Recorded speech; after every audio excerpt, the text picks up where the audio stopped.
thing. So what is blended learning? Yeah, so and let me just give a little background. What happened around 2009, 10 was you had a couple schools around the country that people said were doing blended learning. And they would go to education conferences that Jamie and I would often be at, and they would get up on a panel and start yelling at each other that I'm blended learning and you're not. And it was about the stupidest conversation you could possibly imagine happening. So what we did at that time was we looked at about 100 schools that people said, yeah, this feels like some blended learning is going on, talked to over 100 educators, and came up with this definition. And so I'll give you the technical one, but then I'll simplify it. The technical one has 3 parts. It's any time a student's in a formal education program in which they're learning online at least part of the time, where they have some element of control over the time, the place, the path, and or the pace of learning. So the student starts to be empowered in this experience. The second part is it's got to be at least in part in a brick and mortar location away from home with supervision, so schools, teachers.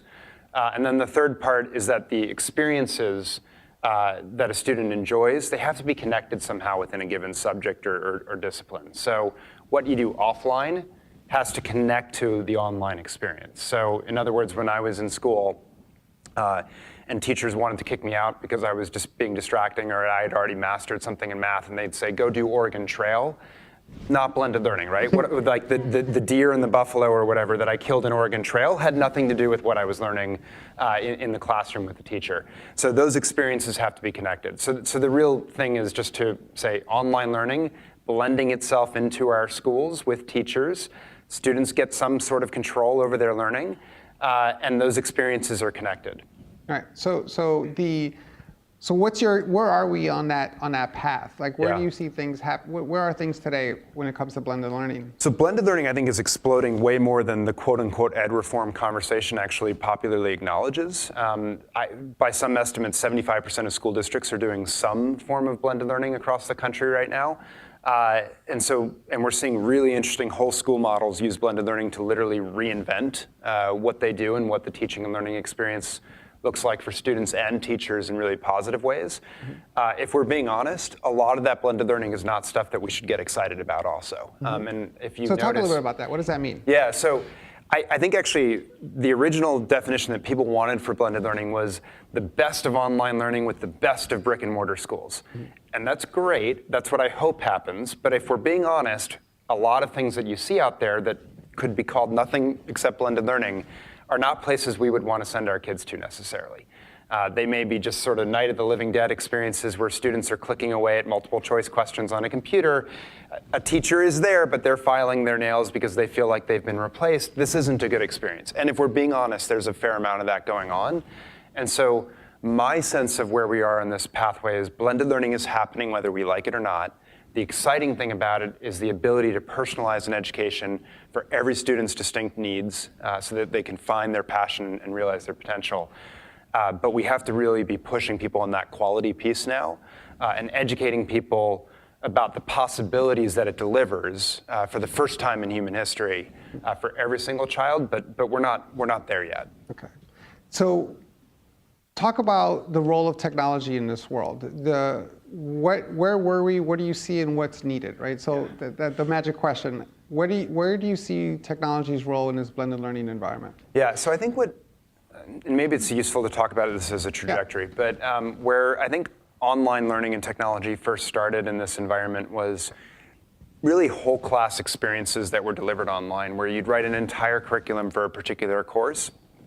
And students would jump on and have a teacher sort of facilitating and tutoring alongside that experience, but really the course curriculum was all in this packaged content from one vendor. Where I think we've started to evolve to is that teachers and schools are actually using a variety of content and learning experiences from online from a variety of sources to custom configure that learning experience for students. And so you might see a classroom in Los Angeles, California at a school serving kindergarten through 5th grade students, where students are rotating through a variety of experiences, one of which is that online learning. Some kids will be working on a program like ST Math, learning math through a visual way of playing a game. Other students will be doing Dreambox learning very different way, and still other students might be on Khan Academy learning math, depending on their particular point in their learning and what they're trying to work on. And I think the big challenge that we're now facing right now for teachers on the ground is, great, there's all these options, there's a lot of free content out there on the web that I can use and so forth, and connect my students with different learning experiences. And all these things are spitting off data for me that I can figure out where my students are and help them navigate different pathways. Holy cow, how do I get these computer programs, or these software programs to really talk to each other in a way that's meaningful so I can do something actionable for students? And I think that's where we are right now, where there haven't really been platforms that have emerged yet that have helped make sense of this very fragmented world that's emerging. So what do we? So you're at Google, right? We have various tools. You know, we have, from an education perspective, we have Google Apps for Education, we have Classroom, we have all these different things. Have you seen? And happy birthday, Classroom, right? Right, a couple of days ago, right. Yeah. So what has the impact from your perspective, working with those schools? What have you seen? How have you seen our tools being used in education? I think you're seeing Google's impact all over the place right now in education, and in a couple ways. One, so in some of the environments that are not blended learning by our definition, but you're still starting people experiment with technology, you're seeing Google Apps be used sort of as that entry level, you know, what can we start to do with technology? What can we start to pull in? What can we start to create? And so very clearly disrupting a lot of the software makers that were there before in a lot of these productivity tools, and Google Apps coming in there. What I think then happens once you move to a blended learning environment is you start to say, how can we use time very differently? So we may want students engaging in direct instruction in a particular software program, but now we can start to use Google Apps for the project-based learning, coordinate whole aspects of learning in some pretty exciting ways.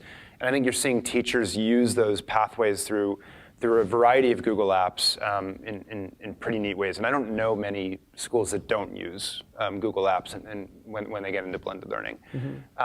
The other part that I think is really exciting that we talk about a fair amount is the Chromebook world, which from my perspective, Chromebooks make the most sense for the majority of schools getting into this blended learning game.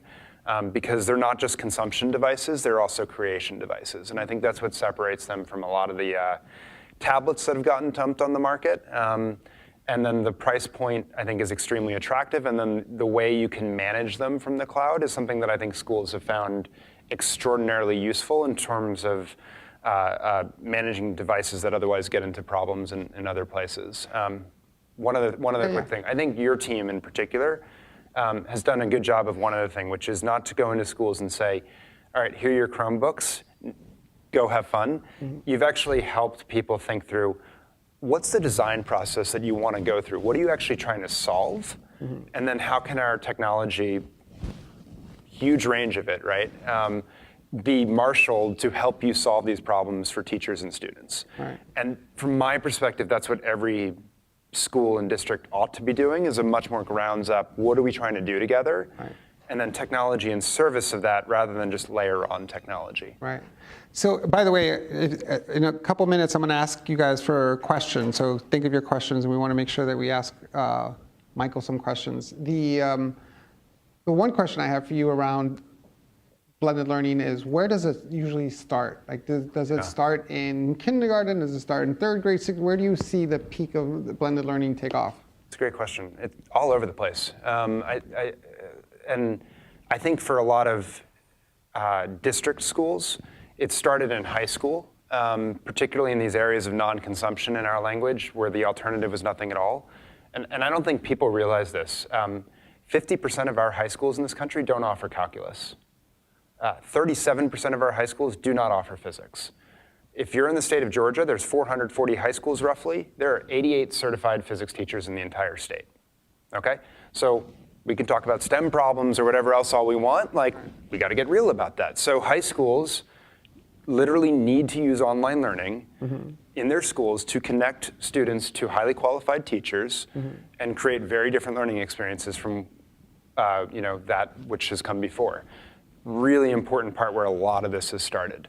Right. I think in elementary school, you're seeing it much more in core classes, math and reading. And In terms of what grade level, literally all over the map. I mean, you have great examples all over. I think the one thing you'd say is if you're in kindergarten, I don't want my kid on the screen for 3 hours a day. I'm comfortable with 20, 30 minutes. Right. And if you're in 5th grade, you can do a little bit more than that, right? So it's a continuum. It does not look the same in any one place.